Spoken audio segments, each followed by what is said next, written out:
Calyx, corolla, androecium and gynoecium are the 4 whorls of the flower. हे फ्लावरचे 4 व्हर्ल्स आहेत. यामध्ये अँड्रोशियम आणि गायनोशियम याच्यामध्ये बऱ्याच लोकांचं कन्फ्युजन आहे की अँड्रोशियम हा मेल व्हर्ल आहे की गायनोशियम हा मेल व्हर्ल आहे. लक्षात ठेवा, गायनोशियम काय, गायनोशियम, गायनोशियम मध्ये काय शब्द येतोय, गाय. काय शब्द येतोय, गाय. अँड गाय इज ऑलवेज फिमेल, गाय इज ऑलवेज फिमेल. म्हणून gynoecium is a female whorl, gynoecium is a female whorl and androecium is a male whorl. ही ट्रिक आहे. Gynoecium is a male whorl, शब्दात काय आलंय, गाय. गाय is always female, gynoecium is a female whorl, androecium is a male whorl. चला काय रे, कॅलेक्स, कोरोला, अँड्रोशियम आणि gynoecium. So calyx is the outer most whorl, we call it sepals also, which is green in colour. हा इथे दिसतोय, this is a calyx which is green in colour also.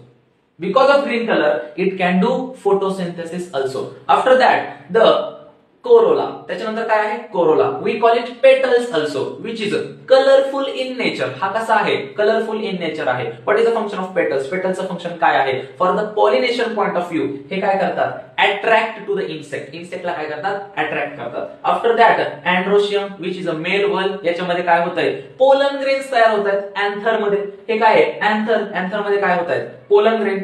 And the innermost whorl इथं मी represent केलाय. That is the gynoecium. That is the female reproductive part of the flower.